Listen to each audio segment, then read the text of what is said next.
अब देख लेते हैं कि what are the features of coordination. Basically अगर आपको कोऑर्डिनेशन को छोटे छोटे वर्ड्स में एक्सप्लेन करना हो तो आप कैसे करोगे?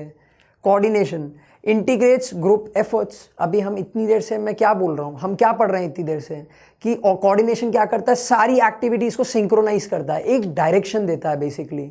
तो कोऑर्डिनेशन क्या करता है, जितने भी ग्रुप एफर्ट्स हैं उन सबको इंटीग्रेट करता है, सारे के सारे डिपार्टमेंट के जो एफर्ट्स हैं, एक्टिविटीज़ हैं, उनको सिंक्रोनाइज करता है। Next, ensures unity of efforts. Basically जितने भी हमारे एफर्ट्स हो रहे हैं, हमने जितना भी काम किया वो सब एक ही डायरेक्शन में जा रहा है। यूनिटी का क्या मतलब होता है, एवरीबडी इज टुगेदर। तो हमारे जितने भी एफर्ट्स हैं वो एक ही डायरेक्शन में है, समझ में आया? Next is pervasive function. Pervasive का क्या मतलब होता है? परवेसिव का मतलब होता है omni present, something that is present everywhere, be it top level, be it middle level, be it lower level, be it all the functions of management. Coordination is present everywhere. इसका मतलब क्या हुआ कि coordination के बिना ना ही कोई level चल सकता है, ना ही कोई फंक्शन हो सकता है। तो coordination is pervasive. Next, coordination is continuous. क्या आप एक ही पर्टिकुलर एक्टिविटी को कोऑर्डिनेट करोगे, बाद में सब अलग अलग? Of course not. अगर मैनेजमेंट एक ग्रुप एफर्ट है, मैनेजमेंट अगर एक ग्रुप है, तो फिर हर ग्रुप में हमेशा आपको कोऑर्डिनेशन चाहिए। तो कोऑर्डिनेशन क्या हो गया? Coordination is a continuous process. ऐसा नहीं कि सिर्फ आप एक ही टास्क, एक ही पर्टिकुलर एक्टिविटी को कोऑर्डिनेट कर रहे हो, नहीं। You will always coordinate, you will always synchronize all the efforts, all the activities of the management. Next, responsibility of all managers. ऐसा नहीं है कि जो कोऑर्डिनेशन होता है वो सिर्फ टॉप लेवल मैनेजमेंट का काम होता है, ऑफ कोर्स नॉट। वो एक मिडिल लेवल मैनेजर, एक लोअर लेवल मैनेजर का भी काम होता है। कोऑर्डिनेशन अगर हर लेवल पे चाहिए तो एक चीज़ तो श्योर है कि कोऑर्डिनेशन का रिस्पॉन्सिबिलिटी किसकी होगी? हर लेवल ऑफ मैनेजर की। And last is a deliberate function. Deliberate मतलब क्या होता है? जो जानबूझ के किया जाए। तो कोऑर्डिनेशन ऐसा नहीं होता कि बस हो जाता है, नहीं। आपके ग्रुप में भी बहुत सारे फ्रेंड्स ऐसे होंगे जिनके साथ में आपकी नहीं बनती होगी।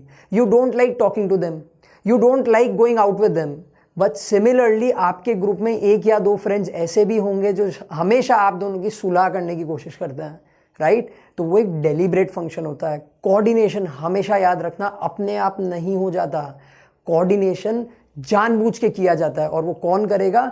मैनेजर्स। टॉप लेवल पे कौन करेगा? The top level management. Middle level पे कौन करेगा? The middle level management. And lower level पे कौन करेगा? The lower level management.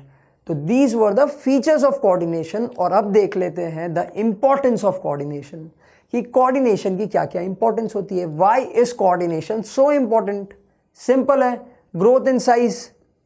अगर आप सब लोग एक्टिविटीज कर रहे हो और वो एक्टिविटीज एक ही डायरेक्शन में जा रही है, तो एक बात 100% श्योर है, आपका ग्रुप गोल भी अचीव होगा, साथ साथ में आपका ग्रोथ भी होगा। इमेजिन करो एक ऐसी टीम, ठीक है, एक ऐसी टीम इमेजिन करो जो सामने वाले को स्ट्राइक ही नहीं लेने दे रही है। आप लोग क्रिकेट खेल रहे हो और सामने जो स्ट्राइक पे जो प्लेयर है वो आपको स्ट्राइक पे ही नहीं आने दे रहा है। तो जब आपकी स्ट्राइक आएगी आप क्या करोगे? आप लास्ट बॉल पे कैसे भी करके रन ले लोगे ताकि आपको वापस स्ट्राइक मिल जाए। तो basically you are not working for the team.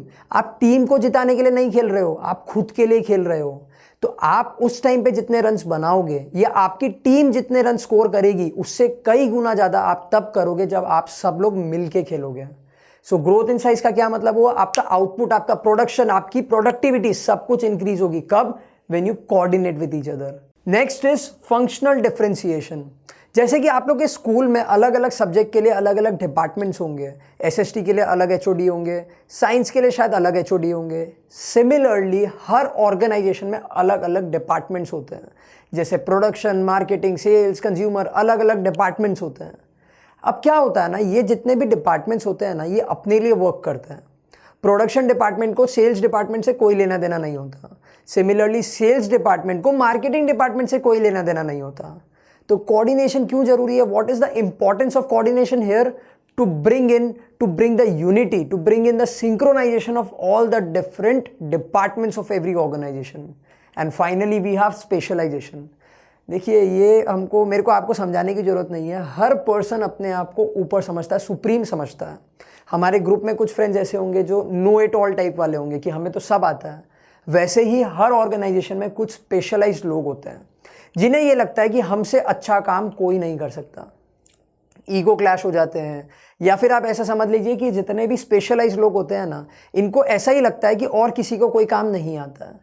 तो व्हाट हैपेंस इज दैट कि टू ब्रिंग इन, या फिर इन सारे के सारे जितने भी स्पेशलाइज लोग होते हैं, इनके साथ साथ में जो बची हुई जो टीम होती है, उन सब के एफर्ट्स को इंटीग्रेट करने का काम करती है कोऑर्डिनेशन। तो कोऑर्डिनेशन क्यों जरूरी है? To actually bring in the unity of efforts in the entire people और द एंटायर स्टाफ और the entire employees of the organization. And here we end our first chapter of business studies class 12.